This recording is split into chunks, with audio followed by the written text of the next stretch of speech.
तत्सवितुर्वरेण्यं भर्गो देवस्य धीमहि धियो यो नः प्रचोदयात्। ओम शांति शांति शांति। नमस्ते सतेते जगत्कारणाय,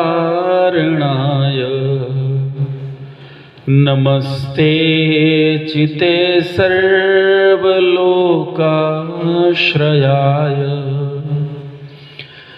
नमो द्वैततत्त्वाय मुक्तिप्रदाय, नमो ब्रह्मणे व्यापिने शाश्वताय, नमो ब्रह्मणे व्यापिने शाश्वताय।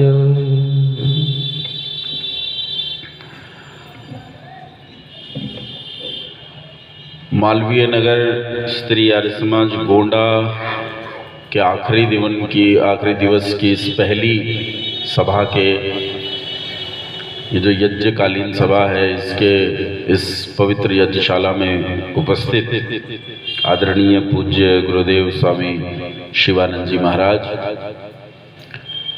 विद्वान भजनोपदेशक भूपेंद्र जी और कृष्णपाल जी, विद्वान संचालक श्रीमान विवेक जी, आर्य समाज की प्रधाना जी, मंत्राणी जी, कोषाध्यक्षा जी और दूसरी सभी बहनें, आर्य समाजों और सुधी परिवारों से पहुंचे हुए भ्राताओं, बंधुओं, बेटियों और बालकों, पिछले 3 दिन से हम लोग एक बात पर चर्चा कर रहे हैं कि ईश्वर की स्तुति, प्रार्थना और उपासना क्या है। स्तुति मैंने बता दिया था, प्रार्थना बता दिया था, उपासना के अधिकांश हिस्से मैंने बता दिए, थोड़ा सा आज बच गया है वो बता देता हूँ। देखो, मैंने उपासना में आपको क्या बताया। पहली बात एक समझ लो, जब तक व्यक्ति का संसार में राग रहेगा तब तक वो ईश्वर से जुड़ नहीं सकता। समझ रहे हो? जब तक आदमी संसार में ये देखेगा कि मैं सुंदर कैसा लग रहा हूँ, इसका मतलब उसकी अपने शरीर में आसक्ति है।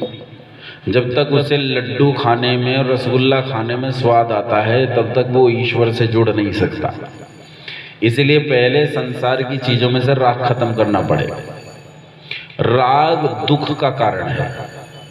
राग मोह क्या है? दुख का कारण। मान लो मेरी बेटी मुझसे छिन जाए तो बोलो दुख होगा कि नहीं होगा? क्यों हुआ दुख? क्योंकि मेरी बेटी है। समझ रहे हो? ये हारमोनियम है। कल स्वामी जी बता रहे थे, परसों बता रहे थे कि हारमोनियम मेरा है। जब तक मेरा इसमें स्वत्व का भाव रहेगा तब तक इस हारमोनियम को कोई तोड़ दे या मुझसे छीन ले तो मुझे भारी पीड़ा होगी। बोलो होगी कि नहीं? पर यह हारमोनियम मेरा नहीं है और इसे मेरे सामने कोई तोड़ दे तो मुझे लगेगा अरे क्यों तोड़ दिया, लेकिन दुख नहीं होगा। बोलो ऐसा ही होता है कि नहीं?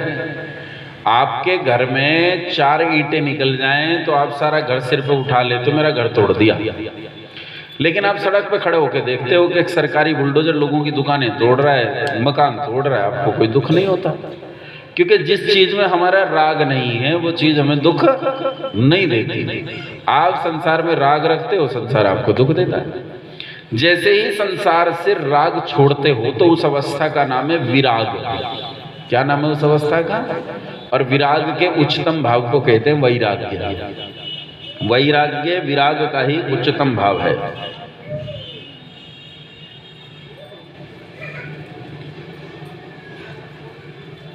ये क्या देके गए भाई?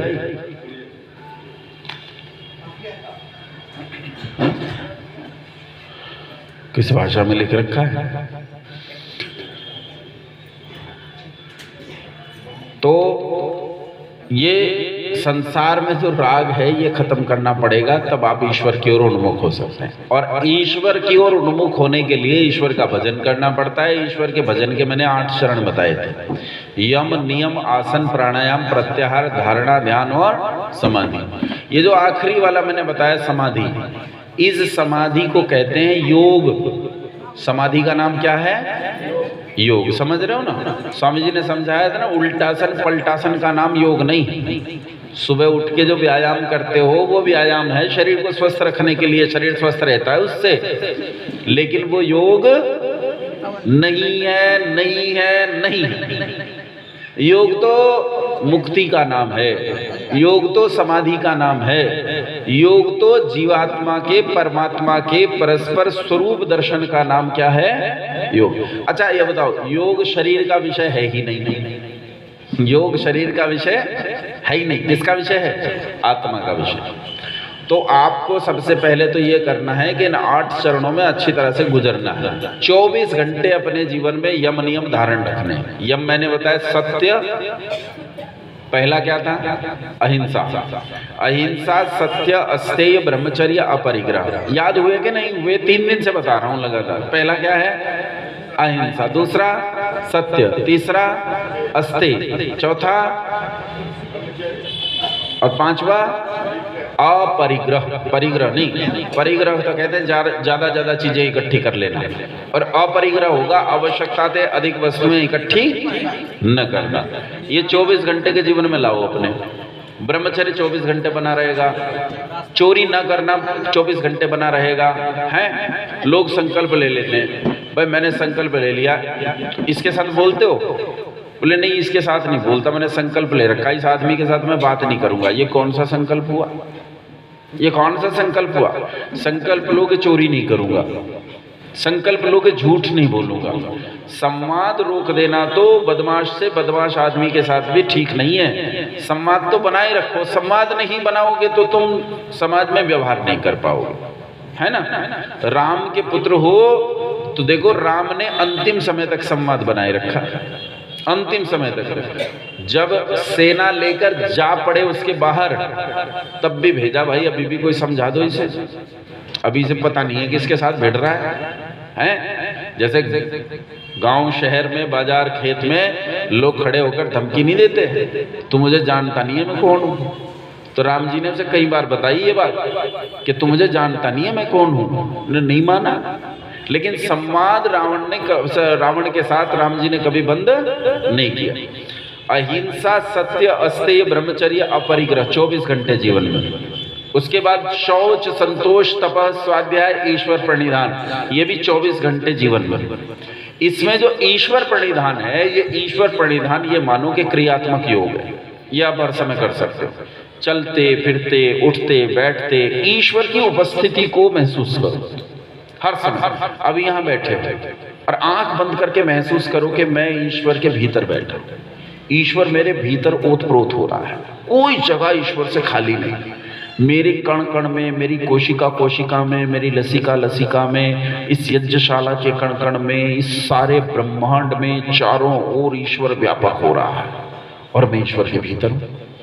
जैसे रुई के फाहे को पानी की कटोरी में डाल दिया जाए तो पानी रुई के बाहर भीतर चारों ओर ओतप्रोत हो जाता है, वैसे ही परमपिता परमात्मा भी मेरे चारों ओर ओतप्रोत है।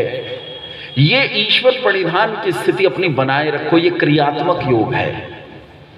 ये क्रियात्मक योग अगर इस जीवन में आपको समाधि न भी दे पाए तो ये अगले जीवन में आपको अच्छा संस्कार देगा। आप पैदा होगे, पैदा होते ही जैसे ही होश संभालोगे तो इसका संस्कार काम करना शुरू कर देगा। आपकी ईश्वरानुरक्ति वहीं से बननी शुरू हो जाएगी। दयानंद को देखो, तो दयानंद को देखो, ध्यान से सुनो, मेरी इस बात को अच्छे से समझना। दयानंद को देखो, 12-14 साल का बच्चा पिताजी लेकर गए मंदिर में, शिव भक्त पिताजी, इसी शिव भक्ति से अभिभूत, बचपन से इसी शिव भक्ति में जीने वाला एक बालक पिता के साथ गया। पिता ने बताया आज शिव जी आएंगे, प्रसाद ग्रहण करेंगे। उनमें से कोई ईश्वर का भक्त नहीं था क्योंकि सब नाचे गाए और सो गए, लेकिन ये बालक, ये सच्चा शिव भक्त था। ये नहीं सोया, क्योंकि इसे शिव से मिलना था। इसे कहते हैं उत्कंठा होना, इसे कहते हैं प्रेम होना। उसे शिव से इतना प्रेम था कि मैं शिव से मिलूंगा, मुझे नहीं नाचना, मुझे नहीं गाना, मुझे नहीं खाना, मुझे अच्छे कपड़े नहीं चाहिए, मुझे कुछ नहीं चाहिए, मुझे शिव जी से मिलना है। और जब उसने देखा कि वो जो वस्तु जिसे शिव कहा जा रहा है उसमें शिव जैसे लक्षण घटित नहीं हो रहे हैं, तो उन्हें तत्काल अपनी माँ को जाकर कहा कि माँ वहां शिव नहीं है, मुझे खाना दे, मैं तो किसी गलत चीज के लिए उपवास कर रहा हूं, मुझे तो शिव से मिलना है, मैं शिव से अनुराग रखता हूं, मेरा प्रेम तो शिव से है, मुझे शिव चाहिए, मुझे और कुछ नहीं चाहिए। सोचो कितना अनुराग होगा, कितना अनुराग। मैंने कल बताया था कितना प्रेम और कितना विश्वास। एक धर्म है, एक ईश्वर है, एक मैं हूं, फिर किससे डरूं?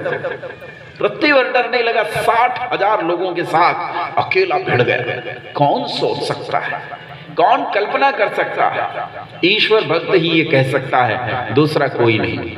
सच्चे ईश्वर भक्त संसार में किसी वस्तु से नहीं डरते और उन्हें संसार में किसी चीज की कमी भी नहीं होती। ये क्रियात्मक योग ईश्वर प्रणिधान का, हर समय ईश्वर के बारे में सोचना, हर समय ईश्वर के बारे में विचार करना, ये आपके भीतर संस्कार देता है। देखो, मैं कहीं गया, एक बहुत भले आदमी, उनका बच्चा मेरे साथ था। मुजफ्फरनगर से लगभग 22-25 किलोमीटर की दूरी पर खतौली एक छोटा सा शहर पड़ता है। हम लोग वहां गए, वो बच्चा मेरे साथ था। बच्चे की उम्र होगी 7-8 साल। कितनी उम्र होगी? मुश्किल से 7-8 साल। वहां गए, बच्चे को भूख लगी, मुझे भी भूख लग रही थी, तो एक जूस वाला खड़ा था, हमने वहां जूस पिया और जम के पिया, खूब जूस पिया।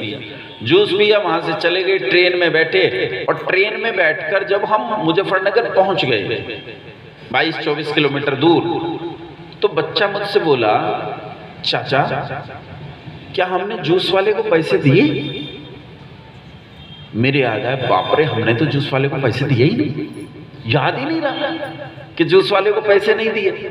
अच्छा, फिर जेब टटोली तो जो पैसा था वो देखा, तो पैसा ज्यों का त्यों था। इसका मतलब मैंने जूस वाले को पैसा, कई बार भूल भी लग जाती है, तो मैंने नहीं दिया, पक्का हो गया, निश्चित हो गया कि मैंने उसे पैसा नहीं दिया। तो बालक मुझसे बोला, चाचा ये तो भारी पाप हो गया। मैं उसकी ओर मुंह खोल के देख रहा हूं, 7-8 साल का बच्चा, 6-7 साल का बच्चा मुझे कह रहा है, चाचा पाप हो गया, उसे पैसा देना चाहिए। तो मैंने कहा कैसे नहीं? बोले चलो वापस, 24-25 किलोमीटर, चलो वापस। वापस बैठे, वापस गए, सारा दिन लग गया, उसके पैसे दिए, वापस आए, और सच में मुझे भी मन में शांति हुई कि मैं उसके पैसे दे आया। ये बालक जो 6-7-8 साल की उम्र में ऐसी बुद्धि ले रहा है, ये जरूर पूर्व जन्म के संस्कार ले रहा है। बोलो ले रहा है कि नहीं? यहां ईश्वर प्रणिधान से जियोगे तो कुछ करो ना करो, तुम अगले जन्म में ये संस्कार लेकर जाओगे। समझ रहे हो?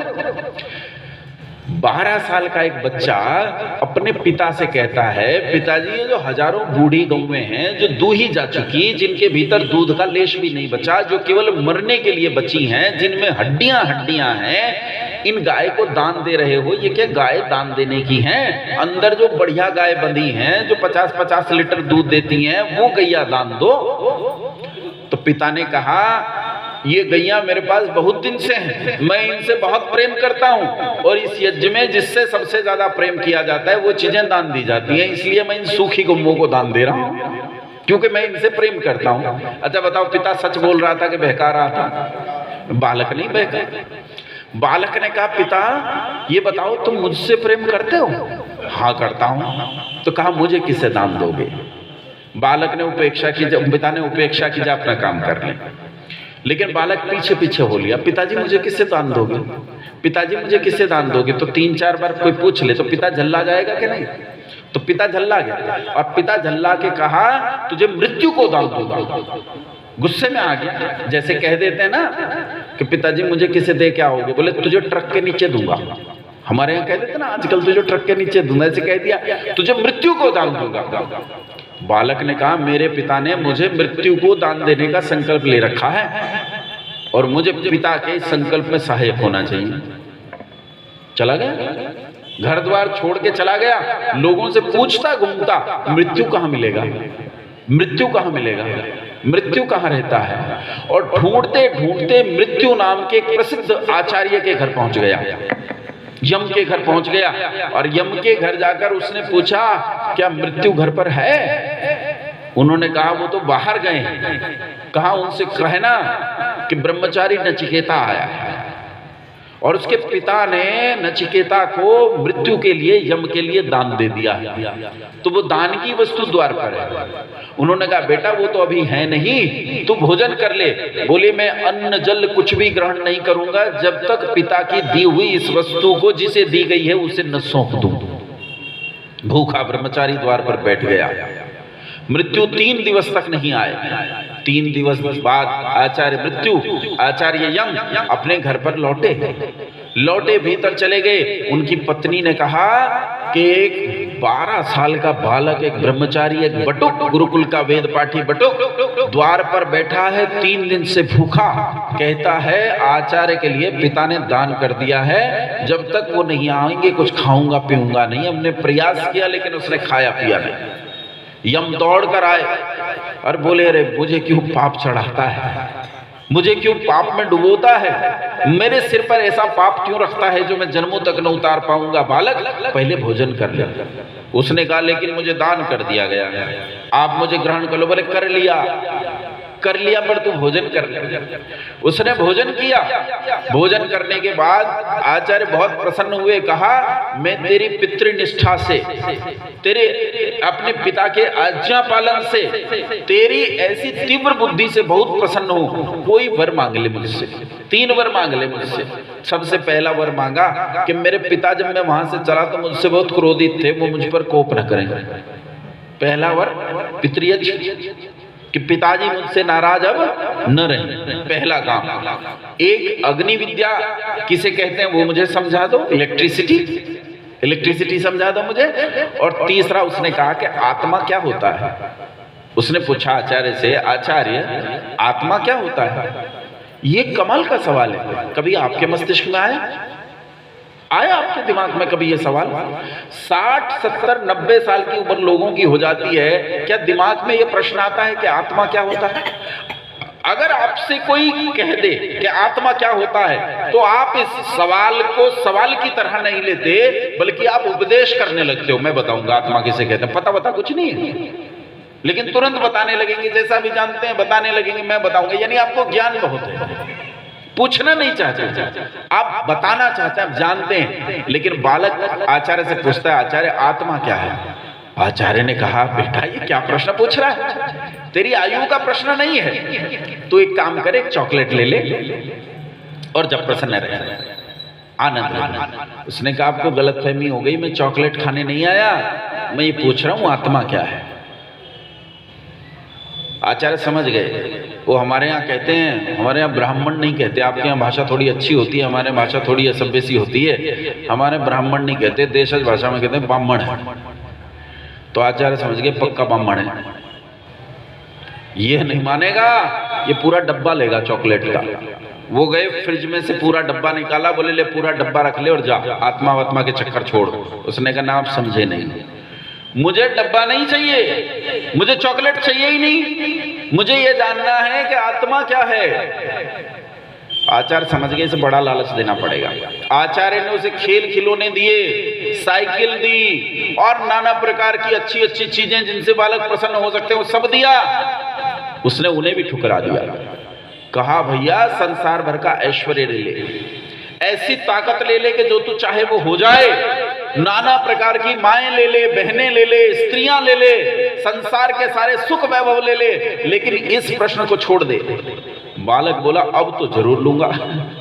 अब तो पता चल गया ये प्रश्न इतना मूल्यवान है कि संसार का सारा ऐश्वर्य इसके सामने कुछ भी नहीं है। अब तो यही जानना है। अच्छा एक बात बताओ, एक 90 साल का आदमी सुबह सुबह तांबे के लोटे में पानी लिए मंदिर की ओर जा रहा है, शिव जी पर जल चढ़ाने, और एक 12 साल का बच्चा कह रहा है कि जिसके ऊपर चूहे लघुशंका कर रहे हैं ये शिव नहीं है। इन दोनों की बुद्धि में अंतर है कि नहीं है? हाँ ना बोल दो। है कि नहीं? एक 90 साल का है, पीएचडी स्कॉलर है, रीडर है, इसने बहुत सारे लोगों को दर्शन में पीएचडी कराई है, और एक 12 साल का बच्चा। इसका मतलब यह है बंधुओं कि आयु में बड़ा कौन है? कौन बड़ा? ये 12 साल का या वो 90 साल का? बोलो। इसका मतलब आयु दो प्रकार की होती है, एक आयु होती है शारीरिक और एक होती है मानसिक आयु। और मानसिक आयु इस जन्म की नहीं होती, मानसिक आयु पूर्व जन्मों से व्यक्ति लेकर आता है। कई बार छोटा सा बालक ही बड़ा बुद्धिमान होता है, बहुत बुद्धिमान होता है, वो मानसिक आयु लेकर आया। अरे कई बार तो हमने देखा है, मेरे गुरुकुल में एक बालक था और आप आश्चर्य करोगे, वो हरिजन परिवार से था, चमार परिवार से बालक था। जब गुरुकुल में आया तो कुछ ही दिन में अष्टाध्यायी को तो उसने बड़ी तेज कंठस्थ किया ही, उसके साथ साथ वो संस्कृत संभाषण इतनी तेजी से करने लगा। शुरू में बड़ा गलत करता था, बड़ा हंसते थे लोग उसे, लेकिन वो चाहे गलत बोले, बोलता संस्कृत में ही था, और उसने बड़ी तेजी से संस्कृत बोलना सीख लिया। छोटा सा बच्चा ऐसे घर से आया जहां पढ़ने लिखने का माहौल नहीं, पिता शराब पीता है, माँ पति को छोड़कर भाग गई है, ऐसे घर से आया बालक और संस्कृत को गिटपिट बोलता है। कहां से सीखा उसने? वो सीखा सिखाया आया था भैया, वो तो सीखा सिखाया आया था। ऐसे जैसे घर में आपके कोई मिठाई लाकर दे दे और आप उसके ऊपर 4 बादाम चिपका कर कहें देखो मिठाई मैंने बनाई है, ऐसे वो छात्र मैंने तैयार किया, वो तो बनाया आया, वो तो पीछे से किसी ने बनाकर भेजा था। मैंने तो बस उसके ऊपर 4 बादाम लगाए और कहा ये मेरा छात्र है। असल में मेरा छात्र नहीं है, उस पर तो किसी आचार्य ने बेहद परिश्रम कर रखा है, तब जाकर वो ऐसा हुआ है। समझ रहे हो? एक शारीरिक आयु, दूसरी हो सकता है एक 10 साल का बालक मुझसे ज्यादा बड़ा हो। बोलो हो सकता है कि नहीं? हो सकता है कि नहीं? एक बालक छोटा सा क्या गजब के प्रश्न करता है, यही फर्रुखाबाद का बालक ओम है, क्या गजब के प्रश्न करता है। यज्ञ पर बैठे तो एक ब्रह्मचारी, बड़ा ब्रह्मचारी यज्ञ करा रहा था, उसने कहा जल छिड़क, ओम अदिते नुमन्यस्व, और कहा दक्षिण दिशा से उत्तर की ओर छिड़क। तो उसने पूछा क्यों भ्राता जी दक्षिण से उत्तर की ओर क्यों छिड़कूं?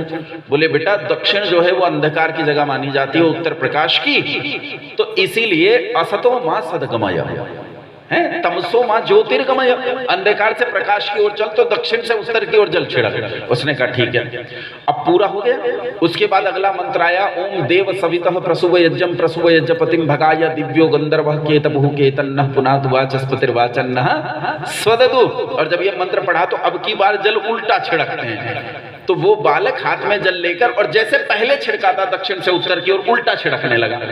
तो बड़े भ्राता अरे मूर्ख क्या कर रहा है, जल उधर से आ रहा है। बोले क्यों भ्राता जी, अब प्रकाश से अंधकार की ओर क्यों जाऊं? जब पहले नहीं गया तो अब क्यों जाऊं? अब इसका जवाब उस बड़े भ्राता के पास नहीं था। मेरे पास आकर बोला इसे यज्ञ में मत बैठाया करो, मेरे पास झगड़ा हो जाएगा किस दिन, उल्टे सीधे सवाल पूछता है, मेरे पास जवाब नहीं होता उन बेटा का। मैंने कहा बेटा फिर ये तो तुझे पढ़ा रहा है, ये तुझसे सवाल पूछेगा तो स्वाध्याय करेगा और तू जानेगा, नहीं जानेगा तो कैसे होगा। अग्नि यज्ञ कुंड में से उठकर ऊपर की ओर भाग रही थी। उस ब्रह्मचारी ने, बड़े ब्रह्मचारी ने उपदेश करते हुए कहा कि सब चीजें अपने स्रोत की ओर भागती हैं, मिट्टी का ढेला फेंक दो, वो किधर आता है? नीचे की ओर आता है। अग्नि को जलाओ, अग्नि का स्रोत कहाँ है? सूर्य, तो ये कहाँ भागती है? ऊपर की ओर भागती है।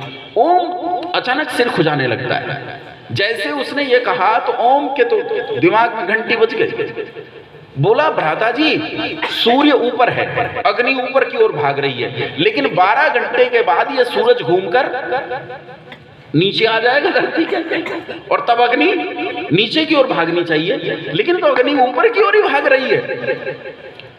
बड़ा ब्रह्मचारी बोला तू चला जा नालायक, और जिस दिन मैं यज्ञ कराऊं उस दिन मत आया कर, उस दिन मत आया कर, मेरे पास तेरे प्रश्नों का जवाब नहीं होता। ये जो बच्चा है जो ये प्रश्न ले रहा है, क्या उसके ये इस जन्म के प्रश्न है? नहीं है, ये उसके पूर्व जन्मों के प्रश्न हैं। और ये ईश्वर प्रणिधान के संस्कार को आगे ले जाने वाली बात जो मैं आपको बता रहा हूं, ये संस्कार इसी तरह आते हैं। आपने देखा है कोई बचपन से ही अच्छे खिलाड़ी होते हैं ना, कोई छोटी बच्ची बड़ी अच्छी रोटी बनाने लगती है, मेरी छोटी बेटी है, वो छोटी थी तब से ही रोटी ऐसी बनाती, दोनों पापड़ एक जैसे और एकदम फूल जाती। बड़े वाली है, आज तक भी उसकी रोटी हम बाहर कुत्ते को भी डाल दे तो नहीं खाता, ऐसी बना नहीं आती उसे बनाने, संस्कार नहीं है उसमें। लेकिन ये मोबाइल उसे तो खटाक से खोल के बताए इसके प्रोसेसर कितने का है, कैसे काम करता है, कैसे। बड़े वाली, छोटे वाली को इसमें कोई रुचि नहीं। दोनों अपने अपने संस्कार लेकर आई है, उसके संस्कार अलग हैं और उसके संस्कार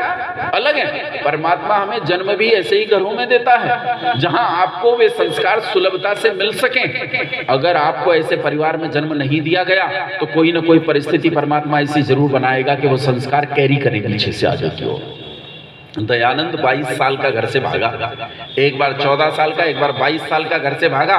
14 साल का भागा तो पकड़ा गया, फिर 22 साल का भागा तो फिर कभी नहीं पकड़ा गया, फिर तो मर ही गया, बलिदान हो गया देश के लिए, फिर पकड़ा नहीं गया। जब घर से भागा, लोग ये मानते हैं कि उसने गुरु विरजानंद के पास जाकर पढ़ा। अरे गुरु विरजानंद ने तो उसे आर्ष दृष्टि दी, पढ़ा लिखा तो दयानंद पहले ही बहुत था।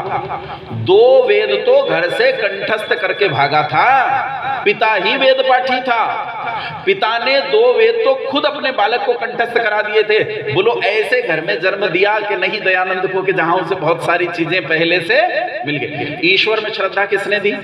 पिता ने दी। धर्म के प्रति निष्ठा किसने दी? पिता ने दी। वेद किसने कंठस्थ कराए? पिता ने कराए। और सुनो, जब घर से भागा उसी समय दयानंद संस्कृत में बात कर सकता था। संस्कृत संभाषण तो तभी से जानता था, घर में ही सारे संस्कृत सीख चुका था। विरजानंद ने तो उसकी बुद्धि के चक्षु खोल दिए, जिसने उसे आर्ष दृष्टि दी। कहा था ना, तूने क्या पढ़ा है? बोले बहुत पढ़ रखा है। कितनी पुस्तकें? बोले 1 गाड़ी पुस्तकें होंगी। बोले सारी यमुना में फेंका। इसका मतलब दयानंद के पास बुद्धि और ज्ञान तो पहले भी बहुत सारा था। विरजानंद ने क्या दिया? देखने की दृष्टि दी, और उस दृष्टि से वो एक सामान्य सन्यासी से ऋषि में परिवर्तित हो गए दयानंद। इसे कहते हैं संस्कार का अगले जन्म में जाना। तो बंधुओं, ये जो ईश्वर प्रणिधान है, इस ईश्वर प्रणिधान को अपना क्रियात्मक योग मानकर यम नियमों को अपने जीवन में धारण करते हुए 24 घंटे ईश्वर प्रणिधान की अवस्था में रहा करो। ठीक है, 2 चीजें सरल सी खटाखट बता देता हूं, एक प्रत्याहार और एक धारणा। बस यहीं तक कोई आपको बता सकता है, इसके आगे कोई नहीं बता सकता। ध्यान और समाधि आपका अपना काम है। कोई रामपाल दास ये कहे कि तेरे सिर पर हाथ लगा के तेरी समाधि लगा दूंगा, तो ये 1 नंबर का पाखंडी है। इससे बड़ा पाखंडी कोई नहीं हो सकता। समाधि लगाने का काम व्यक्ति का खुद का है, कोई नहीं कर सकता। दूसरा आदमी दूसरे के लिए कोई नहीं कर सकता। माँ पुत्र के लिए नहीं कर सकती और पुत्र माँ के लिए नहीं कर सकता। इससे बड़ा संबंध हो नहीं सकता। प्रत्याहार सुन लो।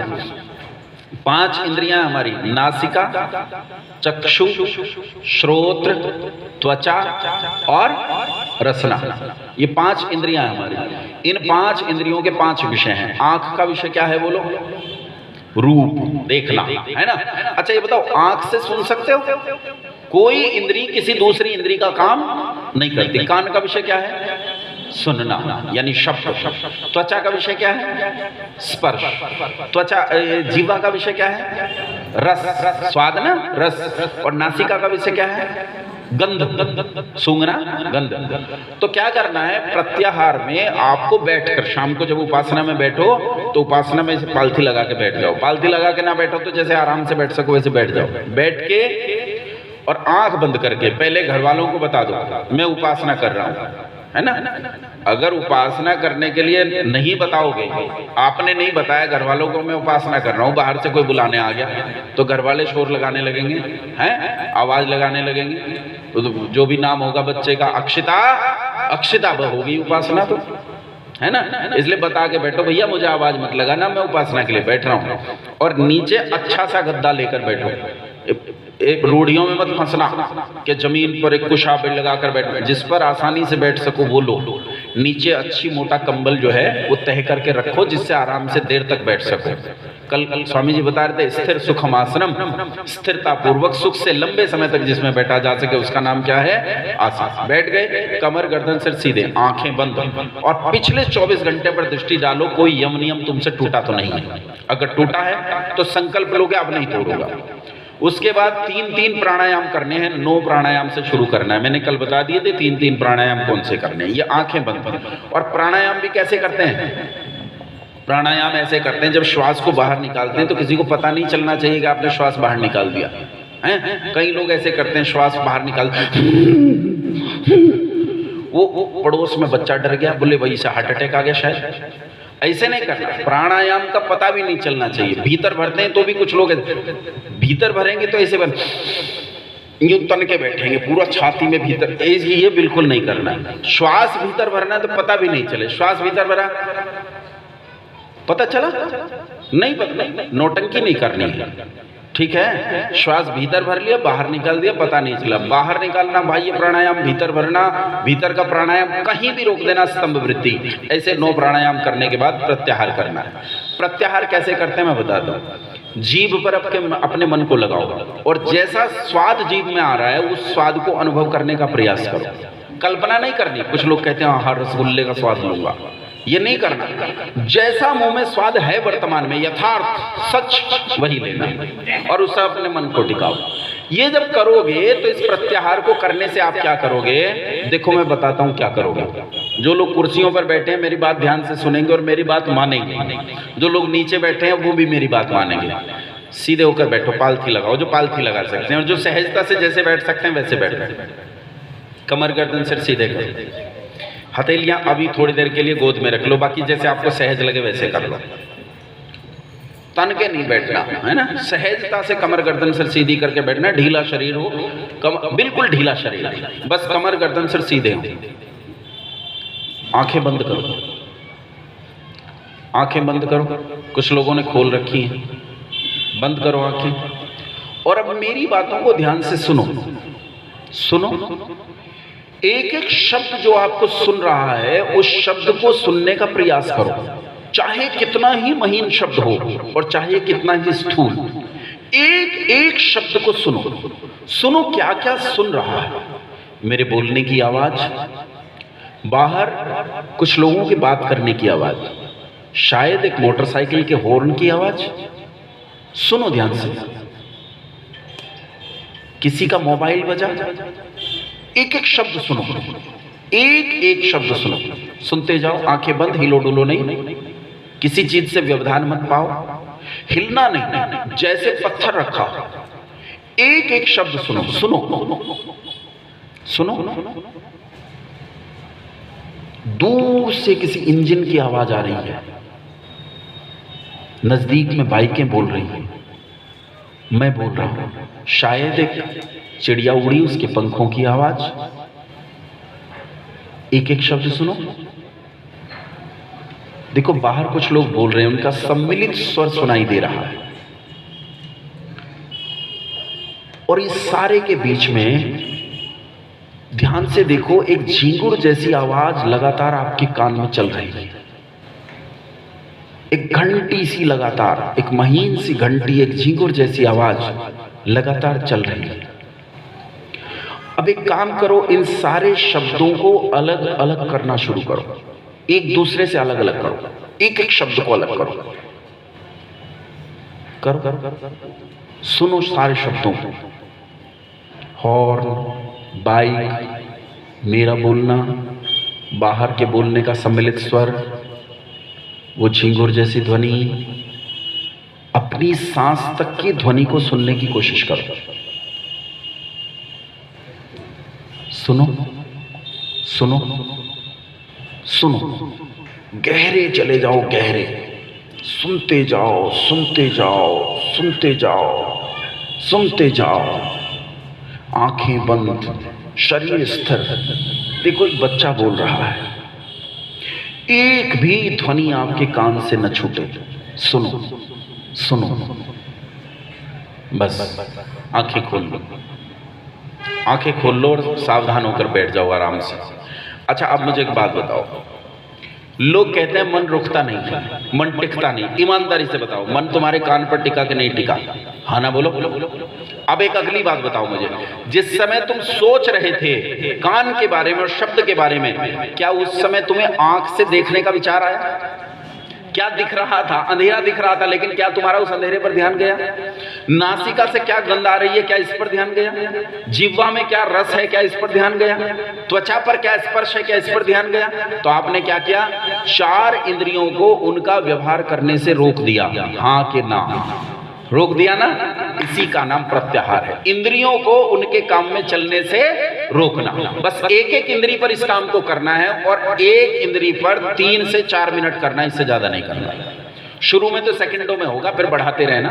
उसके बाद क्या करना है? अपने मन को यहां ले आओ, यहां जहां दोनों स्तनों के बीच में जहां पसलियां अलग होती हैं, यहां एक गड्ढा है। हाथ लगा के देखो, है क्या? जो मोटे से हैं उनका नहीं होगा, जो दुबले से उनका बढ़िया होगा, है ना? यहाँ गड्ढा है, यहाँ एक खाली जगह है, अंदर बिल्कुल खाली जगह। इस खाली जगह को जीवात्मा का निवास स्थान कहा जाता है। यहाँ अपने मन को टिकाकर और अपने मन में आंखें बंद किए किए ओम का जप करना है। क्या जप करना है? इसे ही स्वाध्याय कहते हैं। ओम के जप का नाम ही क्या है? स्वाध्याय। कैसे करना है? सुन लो। होठ से नहीं करना, मन से करना। किससे करना है? ना प्लुत में करना, ना हरस्व में करना। प्लुत और हरस्व, प्लुत होता है बहुत लंबा और हरस्व होता है छोटा, बीच में करना। ओम, इतना। कैसे करना है? ओम ओम ओम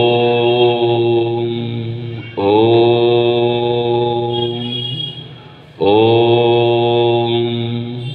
ये करते जाओ, करते जाओ, करते जाओ, इसमें अपने मन को डुबो दो। ठीक है? इससे आगे का रास्ता उपासना आपको स्वयं बताएगी, एक दिन मुक्ति और मोक्ष तक लेकर जाएगी। इससे पीछे की चीजों में विद्वानों से विचार कर सकते हैं। बहुत धैर्य से आपने सुना, बहुत धन्यवाद सभी को, प्रणाम। अभी आप लोगों ने बड़े ही सरल ढंग से आचार्य जी के